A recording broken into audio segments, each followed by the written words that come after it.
White balance is extremely important in photography, but very few people actually mess with it. Let's make it easy. Let's start now!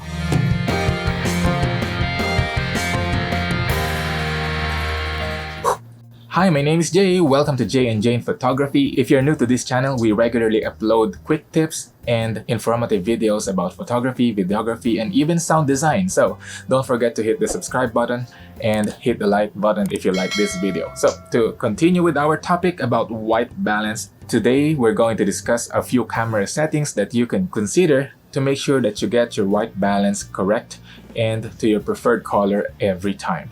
I will also show you a test that I did to make sure what my camera is doing in terms of white balance, and you'll find out what settings will work best for you. So, to understand white balance, let's look at the sun. No, not literally. Especially on a clear day at 12 noon, don't look at the sun directly with your eyes. I'd recommend you use something like an ND filter if you really want to do that. And if you want to take photos of the sun, I'm going to show you some photos I took using my camera and this ND filter. Okay, so with that out of the way, what is white balance? Okay, what is pure white? Okay, white balance helps you adjust your camera so it determines what white is, because white is relative. White is a mixture of many different colors, across the visible light spectrum. The colors of the rainbow are all mixed up, forming white light from the sun. So pure white is conventionally agreed upon to be the color of sunlight at noontime when the sun is overhead. Okay, so that is pure white at around 5500 to 6000 Kelvin. Okay, as you can see on the screen.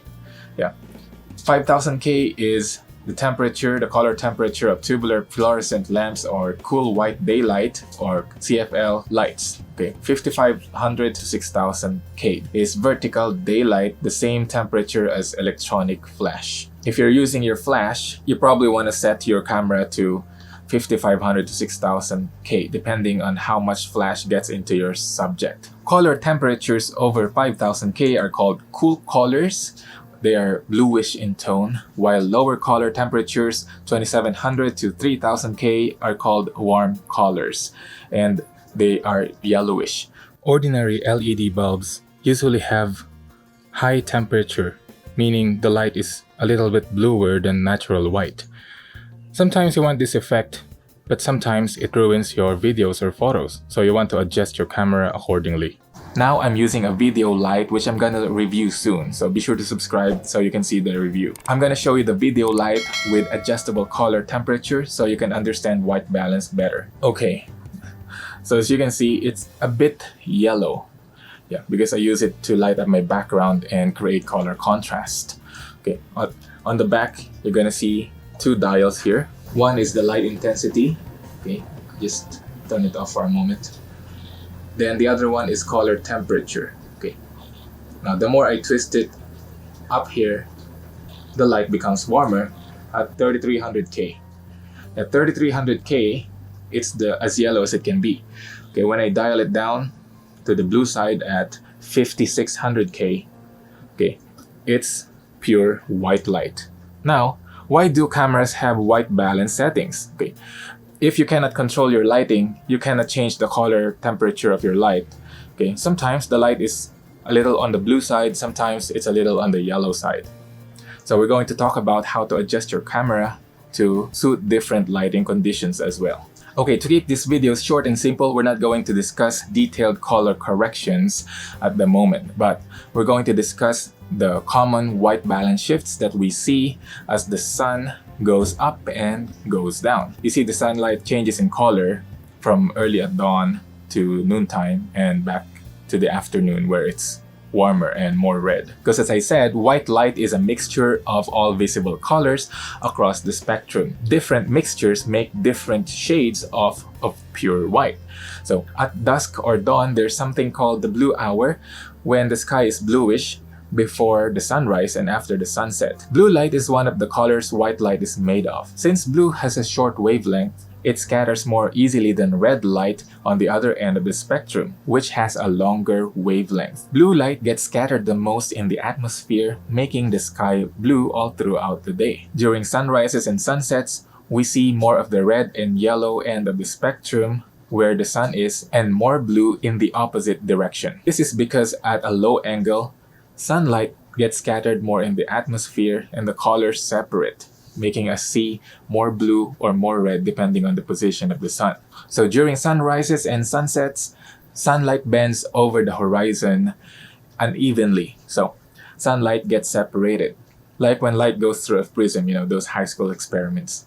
Now, how does that translate into our photography? Color correction is sometimes needed for us to evoke a mood or emotion in our photos. For example, so you want to depict the warmth of summer mornings or those hot months. If you're out swimming and it's sunny, you usually want to make sure your photos look warm, not cool. Humans relate to flesh tones more critically than other colors. With that being said, even numerically accurate white balance adjustments made in camera can look unnatural for photos of humans. Our eyes and brains know if skin tone looks natural during different times of the day, under different weather conditions and lighting conditions. Trees, grass, and sky can all be off without concern, but if human flesh tones are off, then the human subject can easily look dead or sick. To address this critical color balance issue, most cameras, even modern phone cameras, have built-in picture profiles, for example, portrait, landscape, etc. They're designed to adjust for accurate or even better skin tones when you set the camera to portrait, of course. And the problem is, different cameras do these adjustments differently. They have different color profiles, and the solution to that can be complex. So we're not going to tackle everything in this video. This is for you to understand what white balance actually is. White balance is similar to color correction, although it's not exactly the same. White balancing and color correcting are two different things. Okay, color correction is more complex, and we're not going to tackle that in this video. White balance is about what pure white is. Okay, because if your light is too yellow, your subject will look yellow, and your camera has to compensate for that to make the subject look natural. Now, if your light is too blue, of course, your subject is going to look blue, and your camera has to compensate for that as well. So, what settings do you need to check in your camera to make sure that you get the white balance correct in your final output eventually? Before messing with the settings, know your camera. Does it exaggerate or overcompensate when you use auto white balance? Does it have a visible color shift when you add different colors to your scene? Let me show an example really quick. Now I'm going to switch over to my webcam so you can see more drastic white balance corrections. It's currently set to auto white balance. I'm not going to color correct this footage, okay, from the webcam, so you can see what it's actually doing. Now I'm wearing gray, sort of neutral color. Okay, at least that's what I see on my screen. My skin tone looks more or less natural on this webcam, okay, at least on my screen. Now, what happens when I introduce lots of yellow? Let's see, when SpongeBob comes in, look at that background. It turns blue because the camera overcompensates for the yellow it's seeing in the foreground. Now, when SpongeBob goes away, the backdrop looks natural again. Okay, it's a little bit blue, but it becomes more blue when I introduce SpongeBob to the scene. Look at that. Okay, now almost the whole frame is filled with the yellow, and everything else turns blue. Yeah. You can use these white balance shifts in order to introduce creative color contrast in your photographs or videos. Yeah, but it can be a problem in some situations when you don't need those white balance shifts. So what I personally do to stay safe and to avoid those fluctuations in white balance when shooting in the studio is just to control the lighting. I control the temperature. You can choose the right light bulbs, and you can use gels or filters in order to change the color of your light, and just set your camera to the appropriate white balance value in terms of Kelvin, or you can choose, for example, daylight. Okay, it's usually at 5500K when you set it to daylight, so it expects pure white light. So any warmer light or cooler light that you introduce to the scene will actually be visible in your photo or video. The camera will not compensate because it's set to fixed color temperature. In a studio situation like this, I would recommend you set it to the temperature you're comfortable with. make yourself look good. So you just have to control your lights. If your lights don't change, no problem with that. You can keep your camera at that setting for as long as you're in the same shooting environment.